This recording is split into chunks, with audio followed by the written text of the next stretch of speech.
सबसे पहले बात की जा रही है यहाँ पर रेलवे मिनिस्टर जो कि पीयूष गोयल जी हैं, इनके द्वारा रिसेंटली अभी यहाँ पर एक प्रोजेक्ट लॉन्च किया गया था। इसका नाम आप लोगों को बताना है, एक तरीका इंस्ट्रूमेंट टाइप में आप लोग बोल सकते हैं, जो कि यहां पर इन्फॉर्म करेगा लोगों को कि रेलवे के अंदर कहां पर क्या क्या प्रोग्रेस चल रही है। यानी कि एक तरीके से आप लोग बोल सकते हैं जनता को पता रहेगा कि कहां पर रेलवे के अंदर क्या काम चल रहा है, ये आप लोग बोल सकते हैं। Fourth global digital health partnership summit, ये रिसेंटली अभी किस कंट्री के द्वारा ऑर्गेनाइज कराई गई, यहां पर health and the well being for their citizen. Next बात की जा रही है 9000 करोड़ यहां पर वर्ल्ड लॉन्गेस्ट एलपीजी पाइपलाइन, जो कि 2757 किलोमीटर कांदला गुजरात से लेकर कौन से राज्य तक पहुंचाई गई, ये आप लोगों को बताना है। कुंभ मेले को रिसेंटली अभी intangible culture heritage humanity site में डाला गया है, यूनेस्को की ये साइट होती है। आप लोगों को ये बताना है किस ईयर में यहां पर इसको ये टैग दिया गया है। इंटेंजिबल का मतलब होता है जो कभी भी जो क्षय ना हो, खराब ना हो, बर्बाद ना हो। लोहा होता है जंग लग जाता है, बर्बाद हो जाता है, पर लेकिन मेला है, आज हमें मेले में, कल आप होंगे, परसों कोई और होगा, तो इसी तरीके से मेला रहेगा पर वहीं पर, ठीक है। तो एक तरीके से कल्चर हो गई है, ओके, तो इंटेंजिबल इसको बोल देंगे आप लोग। नेक्स्ट यहां पर बात की जा रही है यूनियन कैबिनेट अप्रूव करता है यहां पर एमओयू किसके साथ में, इंडिया और कौन सी कंट्री के साथ में, जो कि सिस्टमेटिकली वर्क करने वाले हैं ट्रेडिशनल मेडिसिन, और हमारी कंट्री में जैसे होम्योपैथी यूज की जा रही है, फिर हमारी ट्रेडिशनल से आयुर्वेदा, तो उसमें एक दूसरे के साथ मिलकर काम करेंगे। तो कौन सी कंट्री है ये सेकंड, ये आप लोग को बताना है। प्रेसिडेंट रामनाथ कोविंद जी के द्वारा रिसेंटली अभी यहां पर हमारे किसी फॉर्मर प्राइम मिनिस्टर की एक स्टैच्यू अनवील की गई। उनकी लाइफ साइज स्टैच्यू थी, यानी कि जितना उनकी हाइट थी उसी की टाइप की स्टैच्यू, ये सेंट्रल हॉल ऑफ पार्लियामेंट में अनवील की गई। ये कौन से प्राइम मिनिस्टर थे हमारी कंट्री के। नेक्स्ट बात की जा रही है नामदफा नेशनल पार्क, काफी इंपॉर्टेंट, बहुत बार पूछा गया है। ये ईस्टर्न हिमालयन रीजन में आप लोगों को देखने को मिलता है, तो कौन से राज्य में है ये आप लोगों को बताना है। एक छोटा सा हिंट आप लोगों के लिए, यहां पर नॉर्थ ईस्ट के किसी राज्य में है, तो अब आप लोग खुद बता सकते हैं कौन से राज्य में है। नेक्स्ट बात की जा रही है यहां पर यूनाइटेड अरब एमिरेट्स के बारे में, जिसको आप लोग यूएई बोलते हैं। इसमें इंटरफेथ एलियंस यहां पर अलायंस फोरम, ये यहां पर अभी देखने को मिली। तो यहां पर नेशन की कैपिटल कहां पर ये देखने को मिली, ये आप लोगों को बताना है। इंटरफेथ का मतलब होता है कई सारे रिलीजन के लोग इकट्ठा कराए गए। ये बिल्कुल ऐसे ही जैसे अकबर के द्वारा लोगों को इकट्ठा कराया जाता था ना, कि डिस्कस करने के लिए अकबर अपना एक दीन इलाही करके नया रिलीजन स्टार्ट करने वाले थे, कि हाँ एक ऐसा रिलीजन बनाया जाए जो कि इंसानियत के ऊपर फोकस करे, इंसानों के ऊपर नहीं। तो एक ऐसी ही यहां पर एक बात आप लोग देखते हैं कि हर एक रिलीजन में जो जो अच्छी बातें हैं उनके ऊपर डिस्कशन यहां पर बेसिकली देखने को मिला, तो ये यूएई में देखने को मिली, ठीक है। तो ये है आप लोगों के सामने टोटल 8 क्वेश्चन। अभी आप लोगों को आंसर बताऊंगा, मैच कर अपना स्कोर नीचे कमेंट बॉक्स में जरूर लिखेगा। तो सबसे पहले बात की जा रही है यहां पर ये यहां पर इसका नाम है दृष्टि डैशबोर्ड। तो दृष्टि डैशबोर्ड के नाम से यहां पर स्टार्ट किया गया है, जिसमें यहां पर जो भी रेलवे के अंदर प्रोजेक्ट चल रहे हैं उनके बारे में इंफॉर्मेशन रहेगी। इंडिया में अभी recently 4th global digital health summit partnership summit देखने को मिली, जो कि सिटीजन के हेल्थ और वेलबींग के बारे में बात करते हैं। नेक्स्ट यहां पर ये है लाइन, जो कि लॉन्गेस्ट एलपीजी, जो यहां पर ये पाइपलाइन है 2757 यानी कि 2757 किलोमीटर की, कांदला गुजरात से लेकर गोरखपुर उत्तर प्रदेश तक यहां पर ये बिछाई जा रही है। 9000 करोड़ रुपए यहां पर खर्च किए जाएंगे। कुंभ के मेले को 2017 में यहां पर इंटेंजिबल कल्चर हेरिटेज साइट में डाला गया, यूनेस्को की, इंपॉर्टेंट है, याद रखना। नेक्स्ट यहां पर इंडिया और ब्राजील मिलकर काम कर रहे हैं मेडिसिन, होम्योपैथी या फिर ट्रेडिशनल मेडिसिन के ऊपर। वाजपेयी जी की जो स्टैच्यू थी वो अनवील की गई अभी हमारी कंट्री के प्रेसिडेंट रामनाथ कोविंद जी के द्वारा सेंट्रल हॉल ऑफ पार्लियामेंट में। नेक्स्ट यहां पर नामदफा नेशनल पार्क, ये अरुणाचल प्रदेश में आप लोगों को देखने को मिलता है। United Arab Emirates Abu Dhabi है इसकी कैपिटल। यहां पर इंटरफेथ ये अलायंस फोरम आप लोगों को देखने को मिला। तो ये कुछ बातें हैं जिसके बारे में आप लोग याद रख सकते हैं। आइए अब डिस्कशन स्टार्ट करते हैं डिटेल में। पहला क्वेश्चन है आप लोगों के सामने, बात करें यहां पर ऑपरेशन, यहां पर यह है कारगिल के बारे में। कारगिल ऑपरेशन को यहां पर एक नाम से पुकारा गया, उसका नाम आप लोगों को बताना है। Operation arctic fox, operation Vijay, operation blue star, operation victory. तो कौन से नाम से पुकारा गया, ए बी सी या फिर डी, तो यहां पर ये आप लोगों को बताना है। और रिसेंटली अभी इसका सेलिब्रेशन भी देखने को मिला। तो जो आंसर है सही यहां पर ये इसका क्या, बी, ऑपरेशन विजय के नाम से इसे पुकारा गया। 26 जुलाई को हमारी कंट्री में 1999 में यहां पर जो पाकिस्तान से रिलेटेड जो घुसपैठिया हमारी कंट्री की साइड में यहां पर आ गए थे, तो कारगिल वाले रीजन में यहां पर इनको मारकर भगाया गया। हमारी कंट्री में कई सारी ऐसी की लोकेशन थी जो उनके द्वारा यहां पर एक तरीके से अपने अंडर में लेने की कोशिश की गई, तो उनको वापस भगाया गया मार के यहां से। तो यहां पर उसी की उपलक्ष्य में यहां पर जो ऑपरेशन चलाया गया इसको ऑपरेशन विजय का नाम दिया गया। तो ये काफी इंपॉर्टेंट है जिसके बारे में आप लोग याद रख सकते हैं, ठीक है। तो काफी ऊंचाई पर है, लगभग 32,000 फीट की ऊंचाई पर यहां पर काफी ऊंचा बैटल फील्ड भी इसको बोला जाता है, ठीक है। तो ये बातें याद रखिएगा। आगे बढ़ते हैं, काफी इंपॉर्टेंट क्वेश्चन है, थोड़ा सा ध्यान से सुनिएगा, क्योंकि यहां पर जो बात की जा रही है ये स्टेटमेंट आप लोगों से पूछा गया, बोला गया नोट करेक्ट। मैंने आप लोगों को पहले बताया था अगर कोई भी क्वेश्चन हुआ करे पहले ये देख लिया कीजिए कि करेक्ट पूछा जा रहा है या फिर इनकरेक्ट पूछा जा रहा है। तो ये आप लोगों के लिए काफी इंपॉर्टेंट है। यहां पर सबसे पहले जो क्वेश्चन है आपको बोला जा रहा है फर्स्ट गवर्नर जनरल जो हमारी कंट्री के थे, जो हमारे इंडियन थे, सी राजगोपालचारी, उनके द्वारा फॉर्मली इनोग्रेट किया गया था इंडियन टेरिटोरियल आर्मी। तो ये अक्टूबर 9 1949 में इनके द्वारा इनोग्रेट किया गया था। आप लोगों ने सुना भी होगा नाम, जिसको शॉर्ट फॉर्म में टीए बोलते हैं, टेरिटोरियल आर्मी इसको बोला जाता है, टेरिटरी के अंदर काम करने वाली आर्मी, ऐसा आप लोग बोल सकते हैं। यहां पर इसको टेरिटोरियल आर्मी को आल्सो इसको यहां पर और नाम से पुकारा जाता है, जिसको यहां पर ये टेरियस के नाम से भी इसको पुकारा जाता है, ठीक है। कंसीडर की जाती है second line of national defence हमारी कंट्री में, जो रेगुलर आर्मी होती है उसके बाद में।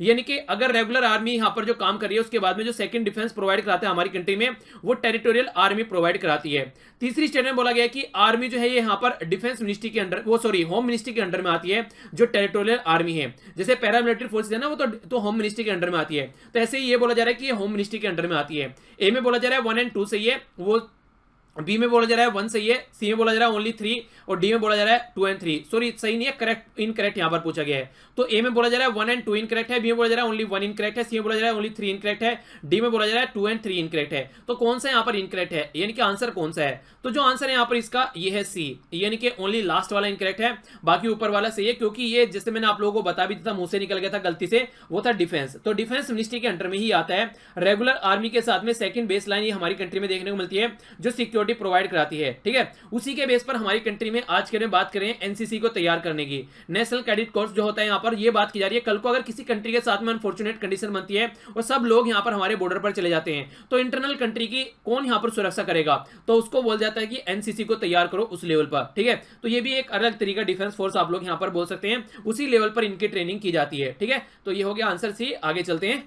इंटरेस्टिंग और काफी इंपॉर्टेंट क्वेश्चन है, थोड़ा सा ध्यान से सुनिएगा, और रिसेंटली मैं आप लोगों को कई बार इसके बारे में बता भी चुका हूं। जीआईआई, जिसको बोलते हैं ग्लोबल इनोवेशन इंडेक्स, ये यहां पर बोला जा रहा है टोटल 80 इंडिकेटर होते हैं जिसके बेस पर इसको तैयार किया जाता है, ठीक है। 80 इंडिकेटर होते हैं, ये बोला गया पहली स्टेटमेंट में। दूसरा बोला गया ये पब्लिश किया जाता है यहां पर, ये स्पेशलाइज एजेंसी यहां पर यूनाइटेड नेशन की, इसी के साथ में वर्ल्ड इंटेलेक्चुअल जो प्रॉपर्टी ऑर्गेनाइजेशन है, जिसको WIPO बोला जाता है, एसोसिएशन यहां पर यह है कॉर्नेल यूनिवर्सिटी, और इसी के साथ में जहां पर ग्रेजुएट है बिजनेस स्कूल ऑफ INSEAD। तो यहां से इनके द्वारा यहां पर ये तैयार किया जाता है कंप्लीट इंडेक्स। तीसरा बोला गया इंडिया की जो पोजीशन है 57th पोजीशन आप लोगों को देखने को मिलती है। कौन सी स्टेटमेंट यहां पर करेक्ट है? ए में बोला जा रहा है 1 और 3 सही है, बी में बोला जा रहा है 1 और 2 सही है, सी में बोला जा रहा है 2 और 3 सही है, डी में बोला जा रहा है कि कोई सारे सही है यहां पर। तो सही आंसर आप लोग बताइए, ए, बी, सी या फिर डी। तो जो सही आंसर है इसका ये हो गया यहां पर बी, यानी कि 1 और 2 सही है। तीसरा क्यों नहीं सही है? क्योंकि जो रैंक बोली गई है ये 2018 की रैंक है हमारी। 2019 में जो अभी रिसेंटली रैंकिंग यहां पर तैयार की गई है, उसमें हम लोग 5 पोजीशन टॉप पर आकर यहां पर 52वीं पोजीशन पर हम लोग पहुंच गए हैं। तो ये काफी इंपॉर्टेंट है। बाकी जो 80 इंडिकेटर बोले गए, इंडिकेटर कैसे होते हैं, जैसे रिसर्च और डेवलपमेंट कैसा हो रहा है, इन्वेस्टमेंट कैसा हो रहा है उस फील्ड में, जो इंटरनेशनल पेटेंट है क्या हमारी पोजीशन है, ट्रेडमार्क कैसे हैं हमारे, तो ये सारी चीजें यहां पर देखने को मिलती है। तो इस तरीके से टोटल 80 इंडिकेटर है यहां पर, तो ये 80 नंबर भी यहां पर सही है, और बाकी प्रेजेंट करने वाली ये ऑर्गेनाइजेशन है। तो ये क्वेश्चन आप लोगों का बेसिकली इसी में कवर हो जाएगा अगर कोई क्वेश्चन पूछेगा तो। आंसर बी हो गया। आगे बढ़ता हूं। काफी इंपॉर्टेंट क्वेश्चन है, खासकर अगर यहां पर बात करें इस क्वेश्चन के बारे में, क्योंकि ये ऐसे एरिया से रिलेटेड है जिससे क्वेश्चन आप लोग के बन सकते हैं, यानी कि ट्राइबल कम्युनिटी से रिलेटेड बात की जा रही है यहां पर वन धन योजना के बारे में। वन में जो धन रहता है, धन क्या होगा, जो भी वहां पर वन के अंदर प्रोड्यूस किया जाता है उसके बारे में है यहाँ पर आप लोगों के सामने क्वेश्चन। पहला क्वेश्चन में पहले स्टेटमेंट में बोला जा रहा है कि जो इनिशिएटिव है उसका एम है प्रोड्यूस करने के लिए। यहां पर बात की जा रही है MFP के बारे में। अगर यहां पर MFP के बारे में आप लोगों को नहीं पता है तो भी आप लोग यहां पर कंफ्यूजन में आ सकते हैं। क्वेश्चन में डायरेक्ट MFP आप लोगों को लिखने को मिल सकता है। तो MFPs यहां पर MFPs centric livelihood development of ट्राइबलिंग जो गैदर कर रहे हैं यहां पर आर्टिशियन, यानी कि जो भी उनके ऊपर ये बताऊंगा नहीं, अभी जब आंसर दूंगा तब बताऊंगा, आप लोग खुद से गैस कर क्वेश्चन का आंसर दीजिए, ठीक है। नेक्स्ट बात की जा रही है स्कीम इंप्लीमेंट की जा रही है मिनिस्ट्री ऑफ ट्राइबल अफेयर, जो यहां पर नोडल डेवलपमेंट एजेंसी है, ये सेंटर एंड द ये है यहां पर सेंट्रल लेवल TRIFED, ये नोडल सेंटर एजेंसी यहां पर नेशनल लेवल पर। तो ये है स्टेटमेंट। तो थोड़ी सी टफ आप लोगों को स्टेटमेंट पड़ेगी, पर ऐसी स्टेटमेंट भी आप लोगों को नॉर्मली बन जाती है, ठीक है। तो ये कई बार जो कॉमन वर्ड होते हैं उसके बारे में आप लोग याद रखिएगा, ये क्या है इनके बारे में भी बताऊंगा।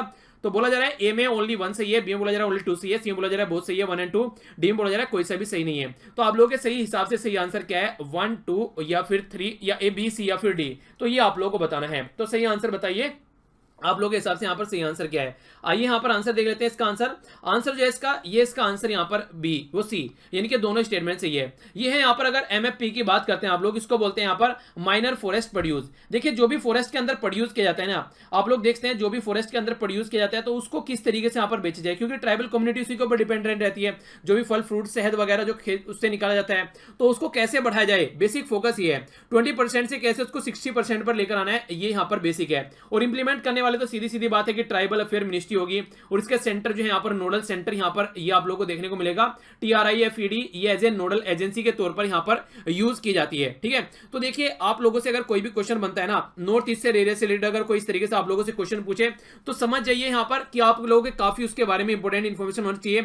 बच्चे के बारे में, चाइल्ड लेबर के बारे में, बच्चों से रिलेटेड या कोई क्वेश्चन आए, इसी के साथ में वुमेन से रिलेटेड अगर कोई क्वेश्चन आए, तो ये कुछ ऐसी चीजें हैं, या फिर ट्राइबल कम्युनिटी नॉर्थ ईस्ट वाले एरिया से रिलेटेड कोई क्वेश्चन आए तो ये कुछ ऐसी चीजें जिनके बारे में आप लोगों को पता होना चाहिए। तो इनके बारे में आप लोग जरूर आइडिया रखें, क्योंकि क्वेश्चन आप लोगों से डायरेक्ट पूछे जा सकते हैं। ठीक है, जो TRIFED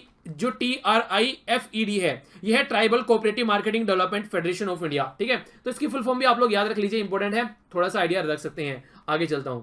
नेक्स्ट क्वेश्चन यहाँ पर ये स्टडी के बारे में बात कर रहा है और टर्म यूज की जा रही है UKIERI, मोबिलिटी प्रोग्राम के बारे में। तो इसके बारे में देख लेते हैं क्या क्या बातें हैं। बोला जा रहा है कौन सी स्टेटमेंट करेक्ट है, तो आप लोगों के सामने स्टेटमेंट है। पहली स्टेटमेंट बोला गया कि इंडिया और यूके के द्वारा ज्वाइन किए गए यहाँ पर हैंड UKIERI, यहाँ पर इसको बोलते हैं UK India education and research initiative. तो ये एक तरीका यहाँ पर प्रोग्राम है जो कि स्टडी इन इंडिया, हमारी कंट्री में आप लोगों को पता है कोई स्टडी करेगा उसके लिए यहाँ पर प्रोग्राम चलाए जा रहे हैं। ये अलाउ करेगा यूके के स्टूडेंट को विजिट करने के लिए इंडिया में हायर स्टडी के लिए। ठीक है, दूसरा बोला जा रहा है कि यहाँ पर एक तरीका ट्राइलेटरल पायलट प्रोग्राम है यहाँ पर, ये दूसरी स्टेटमेंट ये है। तो कौन सी स्टेटमेंट करेक्ट है? ओनली वन सही है, या ओनली टू, या फिर बोथ, या फिर नन। तो ए बी सी या फिर डी, तो कौन सा आंसर यहाँ पर सही है ये बताइए आप लोग। तो जो सही आंसर है यहाँ पर ये ए, इसका सही आंसर है। यहाँ पर बेसिकली क्या किया जा रहा है, यहाँ पर अभी रिसेंटली यहाँ पर ये प्रोग्राम चलाया गया स्टडी इन इंडिया, हमारी कंट्री में कैसे बाहर का बच्चा हमारी कंट्री में आकर स्टडी कर सकता है। इसी के साथ में जो यूके की यूनिवर्सिटी है वो डायरेक्ट हमारी कंट्री में जो पेरेंट्स है अपने बच्चे को जो फॉरेन में पढ़ाना चाहते हैं उनसे कॉन्टैक्ट कर सकती है। और ये एक तरीका बायलेटरल इशू है, ट्राइलेटरल कोई ऐसा प्रोग्राम नहीं है यहाँ पर, यानी कि दोनों मिलकर यहाँ पर काम करेंगे तो बायलेटरल इशू के अंदर यहाँ पर ये आता है। और ट्रेडिशनल अप्रोच जो यहाँ पर ये बायलेटर, सॉरी ट्रेडिशनल नहीं बोला गया यहाँ पर, ये ट्राइलेटर है। ठीक है, कभी ट्रेडिशनल सोचे इसको, ये यहाँ पर ट्राइलेटर और बायलेटरल मतलब होता है, ट्राइलेटरल का मतलब होता है कि तीन कंट्री मिलकर काम कर रहे हैं, तीन ग्रुप मिलकर काम कर रहे हैं। बायलेटरल का मतलब होता है दो, यानी कि दो आपस में मिलकर काम कर रहे हैं। तो इस तरीके से कंफ्यूजन में आप लोगों को नहीं आना है। ठीक है, तो बायलेटरल या फिर ट्राइलेटरल आप लोगों को देखने को मिले तो ये आंसर इसका होगा यहाँ पर ए। ठीक है, आगे चलता हूं। नेक्स्ट क्वेश्चन आप लोगों के सामने यहाँ पर बात कर रहा है कॉर्पोरेट बॉन्ड्स के बारे में। तो इसके बारे में कौन सी स्टेटमेंट करेक्ट है ये बताना है। पहला बोला गया कि कॉर्पोरेट बॉन्ड जो होते हैं यहाँ पर ये एक तरीके से डेट सिक्योरिटी होती है जो कि इशू की जाती है प्राइवेट कॉर्पोरेशन यानी कि प्राइवेट कंपनी के द्वारा। दूसरा बोला जाए कॉर्पोरेट बॉन्ड है ये इनके पास में कोई ओनरशिप इंटरेस्ट नहीं होता है जो कंपनी इशू करती है। अनलाइक जैसे कि परचेज अगर कंपनी को इक्विटी करता है तो वहां पर ओनरशिप का जो इशू होता है यहाँ पर ऐसा कोई इशू नहीं होता है। ठीक है, तो यहां पर कौन सी स्टेटमेंट करेक्ट है? ए में बोला जा रहा है वन ओनली, बी में बोला जा रहा है टू ओनली, सी में बोला जा रहा है वन एंड टू, डी में बोला जा रहा है नन ऑफ द अबोव। तो कौन सी स्टेटमेंट करेक्ट है? तो सबसे पहले तो आप लोग यहां पर ये देखिए जो फर्स्ट स्टेटमेंट है यहां पर ये गलत है। क्यों?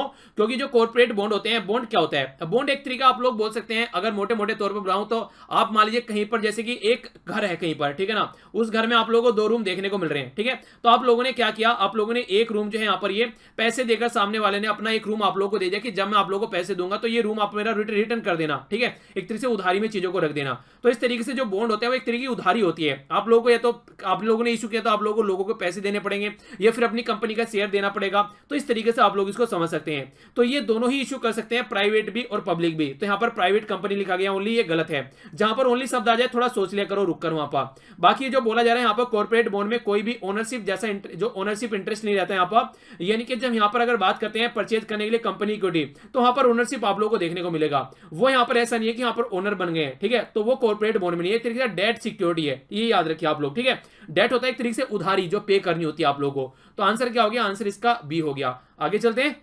इंपॉर्टेंट क्वेश्चन बात करें लीडर ऑफ अपोजिशन के बारे में, यानी कि जो विपक्ष का नेता होता है उसकी बात की जा रही है। कौन सी स्टेटमेंट करेक्ट है? तीन स्टेटमेंट है। पहला बोला गया लीडर ऑफ अपोजिशन जो रहता है उसके पास में 1/10 यहां पर सीट होनी चाहिए मिनिमम, जो कि इसको लीडर ऑफ अपोजिशन बना है, टोटल हाउस की जो स्ट्रेंथ होती है उसका। लीडर ऑफ अपोजिशन बहुत इंपॉर्टेंट रोल प्ले करता है जब न्यूट्रलिटी करने में, खासकर जब अपॉइंटमेंट की जाती है इंस्टीट्यूशन में अकाउंटेबिलिटी और ट्रांसपेरेंसी मेंटेन रखने के लिए। लीडर ऑफ अपोजिशन के पास में जो बात की जा रही है, कोई भी लीडर ऑफ अपोजिशन नहीं था। अगर बात करें फर्स्ट लोकसभा जो जो फर्स्ट लोकसभा 1951 में पिक्चर में आई थी, तो वहां पर कोई भी लीडर ऑफ अपोजिशन नहीं था। ठीक है, तो ये बोला गया है। कौन सी स्टेटमेंट करेक्ट है? ए में बोला गया 1 एंड 3, बी में बोला गया 2 एंड 3, सी में बोला गया 1 एंड 2, डी में बोला गया 1, 2 एंड 3। तो सही आंसर आप लोगों को यहां पर बताना है। तो सबसे पहले आप लोगों को यहां पर आंसर पता होना चाहिए, तो आंसर है डी, यानी कि सारी की सारी सही स्टेटमेंट है। एक एक कर देख लेते हैं। जैसे कि बात करें अगर आप लोग यहां पर पार्लियामेंट के अंदर में, तो अभी रिसेंटली लोकसभा की जो हमारे यहां पर इलेक्शन हुए हैं, तो यहां पर किसी भी पार्टी के पास में 1/10 सीट नहीं है। तो एक काफी बड़ी बात आप लोग बोल सकते हैं। टोटल मिलाकर 543 सीट आप लोगों को देखने को मिलती है। 2 नॉमिनेटेड हो गई तो 545 सीट हो गई। ठीक है, 545 सीट हो गई। 545 का अगर आप लोग 10% निकालते हैं तो लगभग 54 सीट यहां पर होनी चाहिए मिनिमम। किसी भी पार्टी के पास में 54 सीट नहीं है, तो इसीलिए लीडर ऑफ अपोजिशन को लेकर काफी ज्यादा प्रॉब्लम देखने को मिली, पहली बात। दूसरी बात, जैसे सीवीसी सिविल विजिलेंस कमिश्नर या फिर CBI central bureau of investigation, या फिर यहां पर आप लोग जो यहां पर चीफ इंफॉर्मेशन कमिश्नर या फिर लोकपाल, उनको अपॉइंटमेंट करने के लिए भी यहां पर लीडर ऑफ अपोजिशन होना चाहिए। तो काफी इंपॉर्टेंट है इसकी बातें। जो हमारी कंट्री में लीडर ऑफ अपोजिशन नहीं था 1969 तक, यानी कि 1951 में भी नहीं था, 1957 में भी नहीं था, और 19 जो यहां पर अगर बात करें 1962 में भी नहीं था। जब तक यहां पर हमारी कंट्री में मैक्सिमम ये बोलो कि कांग्रेस के हाथ में पावर थी, तो कोई भी यहां पर लीडर ऑफ अपोजिशन नहीं था। जब यहां पर जैसे यहां पर जवाहरलाल नेहरू जी की डेथ हुई, उसके बाद में यहां पर फिर कांग्रेस की पावर छिनती स्टार्ट हो गई, तो तब से यहां पर चीजें चेंज हुई। ठीक है, तो ये काफी इंपॉर्टेंट चीजें हैं जिसके बारे में पता होना चाहिए। आंसर हो गया डी। आगे बढ़ते हैं। नेक्स्ट क्वेश्चन आप लोगों के सामने यहां पर बात करें ब्लू फ्लेम रिवॉल्यूशन के बारे में। कई बार ये न्यूज में आप लोगों को देखने को मिलता है, और खासकर हमारे प्राइम मिनिस्टर जी इसका नाम लेते हुए आप लोगों को नजर आते हैं, तो इसी के बारे में बात की जा रही है। तो इसके बारे में आप लोगों से क्वेश्चन पूछा गया कि इसका मतलब क्या है। ब्लू फ्लेम, फ्लेम का मतलब होता है लो, नीली लो क्रांति, ऐसे आप लोग इसको बोल सकते हैं।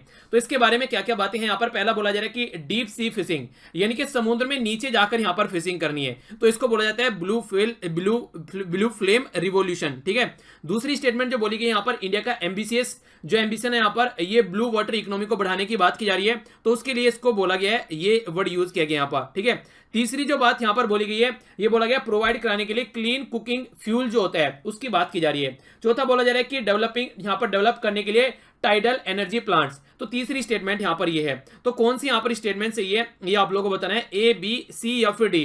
तो क्या यहां पर आंसर होना चाहिए, तो आप लोग बताइए, सोचिए इसके बारे में, क्या आप लोग आंसर कर सकते हैं इसके बारे में। मैंने बोला प्राइम मिनिस्टर नरेंद्र मोदी जी इसको बड़ी फ्रीक्वेंटली यूज करते हैं, तो कुछ ना कुछ उनसे रिलेटेड होगा। जी हाँ, बिल्कुल उनसे रिलेटेड है। बात की जा रही है उज्ज्वला योजना के बारे में। उज्ज्वला योजना में गैस का सिलेंडर डिस्ट्रीब्यूशन किया जाता है, और जैसे आप लोग गैस को जलाते हैं तो उसमें से ब्लू लो निकलती है, तो उसी के बारे में बात की जा रही है। खासकर क्लीन कुकिंग एनर्जी जब प्रोवाइड कराई जाएगी महिलाओं को, तो उनके हेल्थ को भी काफी फायदा पहुंचाएगी, तो उसी के चलते ये प्रोग्राम काफी न्यूज में था। ठीक है, तो आंसर क्या हो गया यहाँ पर, आंसर हो गया इसका C, provide clean cooking fuel to the women. Okay, आगे बढ़ते हैं। नेक्स्ट क्वेश्चन आप लोगों के सामने बात कर रहे हैं, इंग्लिश एजुकेशन हमारी कंट्री में इंट्रोड्यूस की गई उसके बारे में, तो उसके बारे में आप लोगों को बताना है। पहली स्टेटमेंट बोला गया कि चार्टर एक्ट 1813 के बारे में यहां पर बात की जा रही है, कि इसके द्वारा यहां पर ये कहीं ना कहीं इंट्रोडक्शन करने की बात की गई इंग्लिश एजुकेशन। इसके बारे में बात करेंगे हम लोग अभी। General committee of public instruction के बारे में बात की जा रही है, इसके द्वारा यहां पर हेल्प की गई ओरिएंटलिस्ट एंड एंग्लिसिस्ट। तो ये कंट्रोवर्सी थी यहाँ पर, ये भी यहाँ पर इंग्लिश एजुकेशन को लेकर ही थी। तो कौन सी स्टेटमेंट इससे रिलेटेड यहाँ पर करेक्ट है। ए में बोला जा रहा है 1 and 2 ओनली, बी में बोला जा रहा है 2 ओनली, सी में बोला जा रहा है 1 and 3 ओनली, डी में बोला जा रहा है 1, 2 and 3 ओनली। तो सही आंसर आप लोगों को बताना है, ए, बी, सी या फिर डी, क्या आंसर होगा। सही आंसर है बेसिकली इसका डी, यानी कि तीनों ही स्टेटमेंट सही है। रीजन क्या है, जब चार्टर एक्ट आया 1813 का, तो मैंने आप लोगों को ये कई बार वैसे बीच बीच पढ़ा चुका हूं कि आप लोग इसको ऐसे याद रखिए 1813 है। तो यहाँ पर ये 1 जो यहाँ पर 2 बार यूज किया जा रहा है ना, ये 1813 यहाँ पर ये हो रहा है, तो ये जो 1 यूज किया जा रहा है, तो फर्स्ट टाइम यहाँ पर हमारी कंट्री में एजुकेशन के लिए 1 लाख रुपीज यहाँ पर दी गई थी। तो आप लोग जानते हैं अंग्रेजों ने सब कुछ अपने फायदे के लिए किया था, तो हमारी कंट्री में कैसे एक ऐसा इन्वायरमेंट स्टेब्लिश किया जा सकता है ताकि उनको कुछ फायदा हो। तो फायदा क्या होना है कि हमारी कंट्री में जो लोग काम करते हैं वो देखने में तो हिंदू हो, हिंदू नहीं सॉरी, देखने में तो इंडियन हो, पर लेकिन उनके अंदर जो एक तरीके से ब्लड होना चाहिए, एक तरीके से जो उनको सोचने समझने की जो शक्ति होनी चाहिए वो अंग्रेजों की होनी चाहिए। खून तो उनका इंडियन हो, पर लेकिन सोचने समझने की शक्ति उनकी अंग्रेजों की हो। तो इसीलिए बोला गया कि इंग्लिश एजुकेशन यानी कि ब्राउन चमड़ी में जो इंग्लिश थॉट प्रोसीजर घूमना चाहिए, इसके लिए यहां पर इसको स्टार्ट किया गया। जनरल कमेटी पब्लिक इंस्ट्रक्शन के द्वारा भी यहां पर इसको सपोर्ट किया गया, और ओरिएंटलिस्ट और एंग्लिसिस्ट का भी यहां पर यह फंडा था। एक साइड बोल रहा था कि हमारी कंट्री के जो लोगों को एजुकेट किया जाए हमारी ही कंट्री की लैंग्वेज में, और दूसरा बोला था कि अंग्रेजों की लैंग्वेज में। तो ये भी एक कंट्रोवर्सी थी जो कि इंग्लिश एजुकेशन से रिलेटेड ही थी। ठीक है, तो ये हिस्ट्री का पार्ट है सारा, आंसर हो गया डी। क्वेश्चन नेक्स्ट आप लोगों के सामने यहां पर है, ये आप लोगों के सामने इसमें बात की जा रही है कि ये क्वेश्चन है प्रधानमंत्री कौशल विकास योजना के बारे में। तो एक तरीके से यानी कि एक तरीके से स्किल डेवलपमेंट आप लोग बोल सकते हैं। तो 2018 में यूपीएससी में पूछा जा चुका है। पहली स्टेटमेंट में बोला गया है यहाँ पर ये कि एक तरीका फ्लैगशिप प्रोग्राम है ministry of labour and employment का। दूसरा बोला जा रहा है यहाँ पर ये एक तरीके से यहाँ पर जो ट्रेनिंग की बात की जा रही है तो सॉफ्ट स्किल, इंटरप्रेन्योरशिप, फाइनेंशियल और डिजिटल लिटरेसी प्रोवाइड कराएगा। जैसे कि मान लीजिए आप लोग इंटरनेट बैंकिंग यूज कर सकते हैं, कैसे आप लोग ऑनलाइन पैसा ट्रांजेक्शन कर सकते हैं, ये सारी चीजें भी यहाँ पर प्रोवाइड कराएगा। दूसरी बात की जा रही है कि अनरेगुलेटेड वर्कर जो होते हैं, खासकर जैसे रेडी झुग्गी झोपड़ी वाले होते हैं, उनके बारे में बात की जा रही है, उनको भी काउंट किया जा रहा है कि कैसे उनको स्किल क्वालिफिकेशन फ्रेमवर्क के अंदर लाना है। तो कौन सी स्टेटमेंट करेक्ट है? ए में बोला जा रहा है 1 and 3, बी में बोला जा रहा है 2, सी में बोला जा रहा है 2 and 3, डी में बोला जा रहा है 1, 2 and 3। तो सही आंसर क्या है इसका? सही आंसर है इसका सी। यहाँ पर दोनों स्टेटमेंट नीचे वाली सही है, पर लेकिन ये मिनिस्ट्री ऑफ लेबर नहीं है, इसके लिए अलग से एक मिनिस्ट्री है जिसको बोला जा रहा है ministry of skill development and entrepreneurship. तो ये काफी इंपॉर्टेंट है, इसके बारे में आप लोग याद रखिएगा। तो ये क्वेश्चन ऐसे आप लोगों से पूछे गए हैं एग्जाम में, ठीक है। क्या कर जाते हैं, मिनिस्ट्री आप लोगों से नॉर्मली दूसरी पूछ ली जाती है, ठीक है। तो इंपॉर्टेंट है, आगे चलते हैं। ये क्वेश्चन आखिरी है यहाँ पर जिसका आंसर आप लोगों को देना है। ये क्वेश्चन नंबर 11 है यहाँ पर जिसका आंसर आप लोगों को देना है। आर्टिफिशियल लेक के बारे में बात की जा रही है। ये बात करते हैं यहाँ पर, ये जो एक एक बात की जा रही है कौन से यहाँ पर आर्टिफिशियल लेक है, ये आप लोगों को बताना है। ए में बोला जा रहा है यहाँ पर ये है कोकाई, ये है यहाँ पर कोडाई कनाल, ठीक है। तो कोडाई कनाल जो तमिलनाडु के अंदर है, दूसरा कोलोरू आंध्र प्रदेश के अंदर है, तीसरा नैनीताल उत्तराखंड के अंदर है, चौथा बोला जा रहा है रेणुका, ये हिमाचल प्रदेश के अंदर है। कौन सी यहाँ पर आर्टिफिशियल लेक है, यानी कि कृत्रिम लेक, इंसानों के द्वारा बनाई गई लेक। तो ये क्वेश्चन का आंसर आप लोगों को देना है।